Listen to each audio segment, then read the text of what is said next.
Cruzeiro e Red Bull Bragantino se enfrentam amanhã às 10h30 da manhã no Independência, partida de volta das quartas de final do Campeonato Brasileiro Feminino. Depois de um empate sem gols no Canindé, as cabulosas têm a missão de vencer o Red Bull Bragantino em casa, ao lado do seu torcedor. Dessa forma, quebrar uma sequência de 4 partidas sem vitória na temporada e também conquistar algo inédito histórico, classificação para a semifinal do Campeonato Brasileiro. Tudo isso em jogo amanhã de manhã ali na Arena Independência, nesses que são, talvez, os 90 minutos mais importantes da história do Cruzeiro de Garotas. Bom, é um pouco engraçado gravar vídeos de pré-jogo, de confronto de mata-mata, assim, ida e volta, porque tem exatamente uma semana que eu gravei um vídeo falando sobre a equipe do Bragantino, como joga, como ataca, como defende, pontos fortes, pontos fracos, por onde o Cruzeiro poderia tirar vantagens, e eu não acredito que num período de 7 dias essas coisas mudem muito, né? Então, acho que tudo que eu falei no início daquele pré-jogo a respeito da equipe do Bragantino segue valendo para o jogo de amanhã aqui no Independência. A questão é que, por ser um confronto de mata-mata, a postura das equipes acaba sendo muito condicionada no jogo da volta em relação àquilo que aconteceu nos primeiros 90 minutos. E as sensações que nós temos, até pelas entrevistas pós-jogo, da representante de cada equipe que concedeu entrevista ali para a TV, é de que a percepção em relação ao resultado é bastante diferente. Pelo lado do Bragantino, apesar de ter feito o jogo em casa, a sensação que nós temos é que saiu satisfeito com esse empate e que vem ao Independência sem uma responsabilidade, né, de buscar um resultado, de ter que reverter um resultado, e por isso pode mais confortavelmente tentar jogar no erro do Cruzeiro.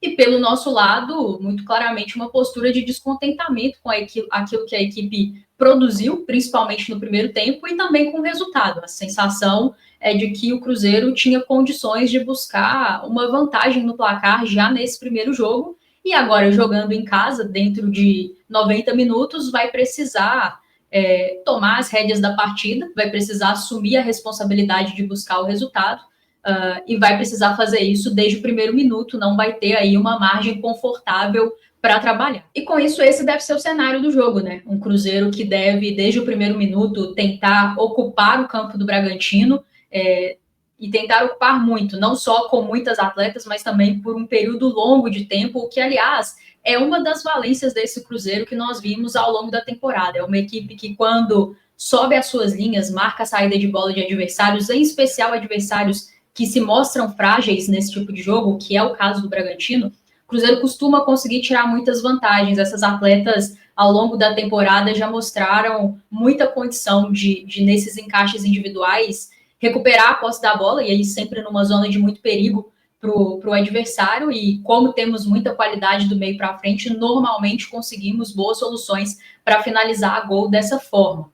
No segundo tempo, o Jonas faz algumas mexidas no time do Cruzeiro, no segundo tempo do jogo lá do Canindé, mexidas em peças, mas também de disposição tática, e nós vimos um Cruzeiro que ocupou muito o campo do Bragantino, basicamente o segundo tempo inteiro, e com isso foi muito perigoso.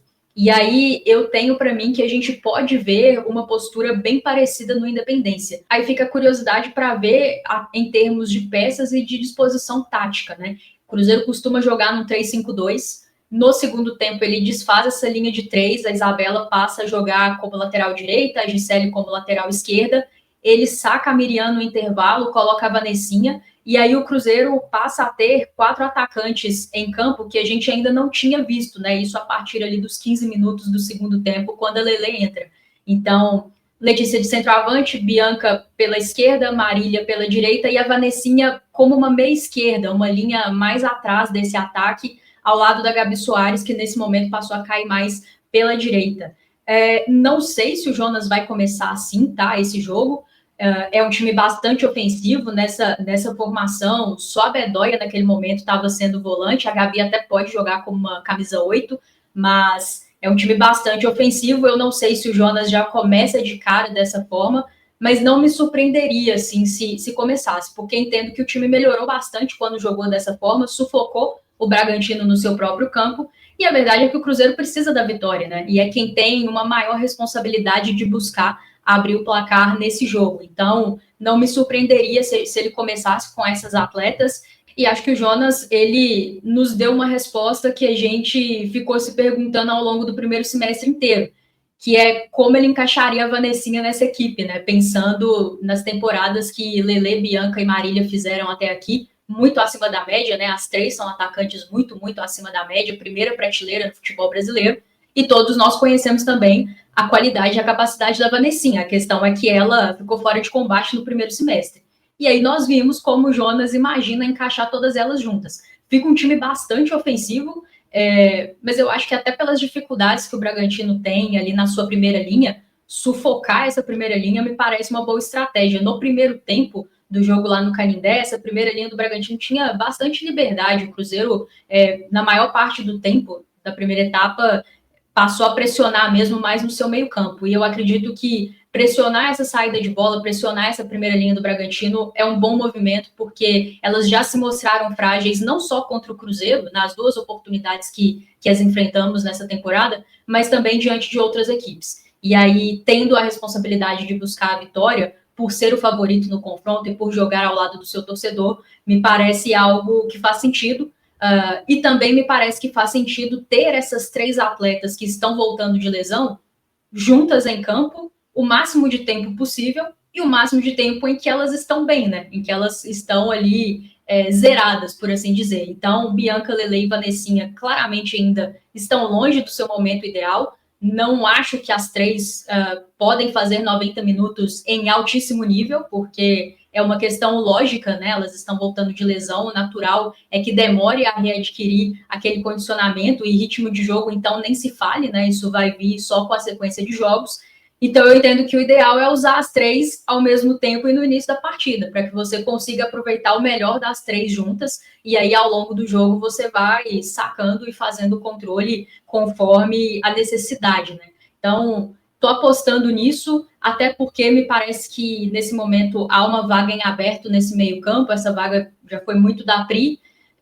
Nos últimos jogos, o Jonas acabou mudando, a Paloma já jogou por ali contra o Corinthians, a Leide jogou por ali no jogo da ida, e a Vanessinha entra no segundo tempo fazendo essa função. Então, acho que tem uma vaga em aberto ali no meio-campo, e por isso não me surpreenderia se a gente visse um time mais ofensivo de cara ali no Independência. E aí é claro que a partida vai sendo condicionada por aquilo que acontece, ele tem peças para trazer mais equilíbrio para esse meio-campo, e eu acredito que isso vai ser necessário, porque é um risco grande você jogar com um time tão ofensivo como esse, né, que ele jogou no segundo tempo, e o Bragantino é um time perigoso, é um bom time, tem as suas dificuldades, né, é uma equipe que oscila ao longo das partidas, mas é um bom time e é um time que sempre que tiver a posse da bola vai tentar nos agredir buscando a Paulina, né. Lá no Canindé, nós vimos que foi um time que construiu muito pela direita, então foi um jogo difícil, principalmente para Calhau ou para Gisele, tiveram muito trabalho ali pelo lado esquerdo da nossa defesa, lado direito do ataque do Bragantino, e sempre procurando a Paulina na área em condições de finalização.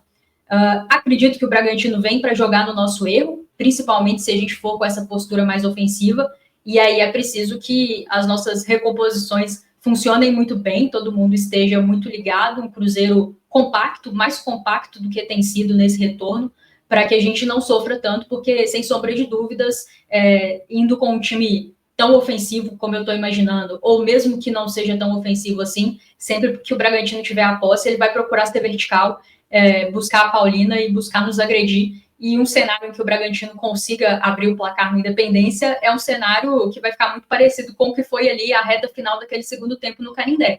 A equipe que vai tentar fazer o tempo passar, picotar o jogo o máximo possível para avançar. Então é um jogo de muita atenção, são 90 minutos de um mata-mata, qualquer erro pode ser fatal, e aí é importante que o Cruzeiro esteja num altíssimo nível de concentração para executar bem a sua estratégia de jogo e sair vitorioso desse confronto ali no Independência. Bom, para além dessas questões táticas, de estratégia e até mesmo do 11 inicial, algo que me pareceu bem claro lá no Canindé, principalmente no primeiro tempo, é que o Cruzeiro parecia um time sem confiança em campo, assim. O que é algo que a gente já antecipava, né? Uma eventual eliminação na Copa do Brasil em casa poderia minar um pouquinho a confiança dessa equipe. Acho que, em especial da forma que foi, né? Você ficar tão perto de vencer um concorrente que é tão forte no futebol brasileiro e acabar sucumbindo mesmo assim, é muito difícil, é muito doloroso para todo mundo. Foi assim para o torcedor e eu não tenho dúvidas que para o grupo também foi,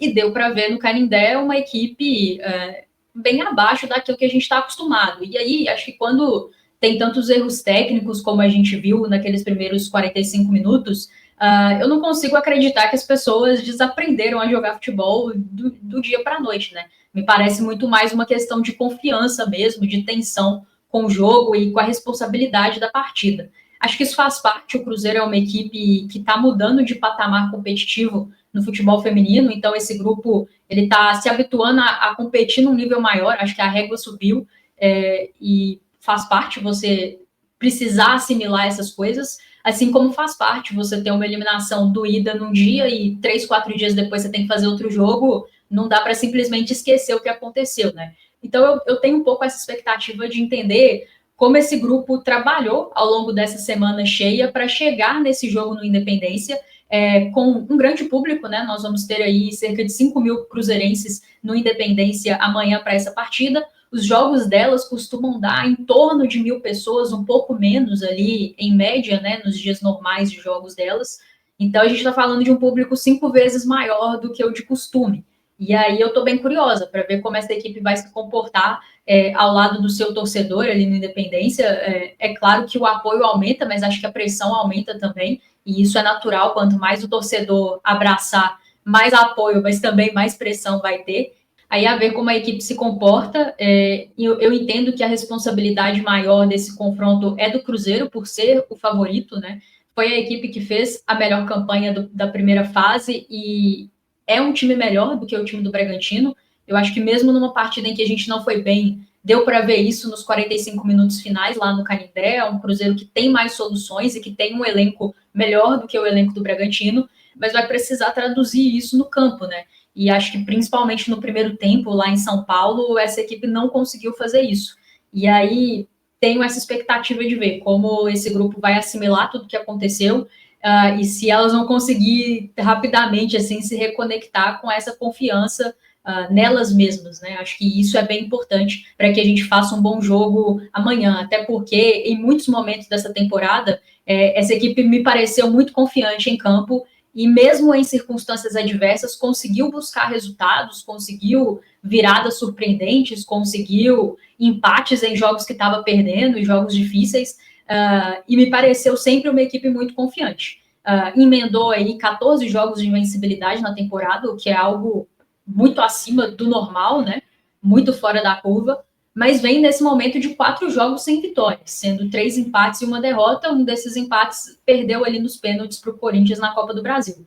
Então, acho que é um momento assim de turbulência na temporada, e aí é preciso passar por cima disso, o que é algo que essa equipe acabou não tendo que lidar muito ao longo da temporada por ter feito uma campanha tão boa, tão acima, né, da média.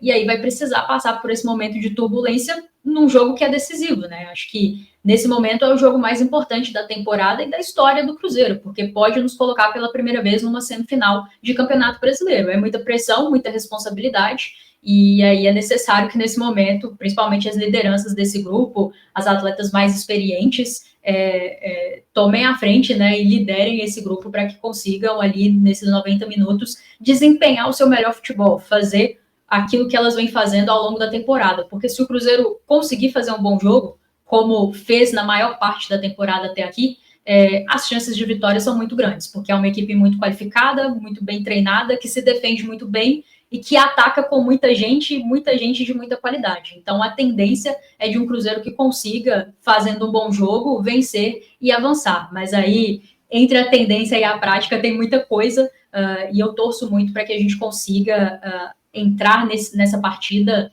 com um nível de confiança mais elevado, assim, um nível de tensão mais baixo em relação ao que foi ali no Canindé, para que a gente consiga fazer um bom jogo. E fazendo um bom jogo, o Cruzeiro é favorito e bastante favorito diante do Bragantino. Vai precisar confirmar isso em campo e vai ter um fator casa ao seu lado, como eu falei, 5 mil ingressos vendidos. O Cruzeiro vai bater nessa partida o recorde de público como mandante. O nosso recorde era ali em torno de 3 mil e poucos, 3.500 pessoas, então vai bater por muito. Ainda não bate o recorde de público em Minas Gerais de futebol feminino, que é na faixa de 7.200 pessoas, mas continua sendo um grande público dentro do contexto em que elas estão acostumadas a jogar, e eu tenho muita expectativa de que esse torcedor possa ser peça fundamental para dar força para essa equipe e criar um clima, um ambiente favorável às nossas, desfavorável ao adversário, para que a gente consiga fazer história amanhã, né? Essa é que é a verdade. Vencer e avançar é fazer história, e eu torço muito por isso. Acredito que a gente tem condições para isso, e estarei lá junto com elas para buscar. Bom, é isso. Cruzeiro e Bragantino amanhã às 10h30 da manhã no Independência. Caso você não tenha adquirido seu ingresso ainda, faça isso agora. R$20 para sócio, R$40 para não sócio. Tem as gratuidades, tem as meias entradas, como vocês já estão acostumados, está lá no site do Cruzeiro. Caso você não possa comparecer, transmissão da Globo e do Sport TV. Mas se você estiver na cidade, na região metropolitana, faça esse esforço, porque eu não tenho dúvidas que o torcedor vai ser fundamental para que a gente passe por esse momento de adversidade, de turbulência, e consiga essa vitória. E eu não tenho dúvidas que, vencendo, se reconectando com as suas melhores práticas, o Cruzeiro pode chegar muito forte nessa semifinal, e tomara que chegue. É isso, um abraço.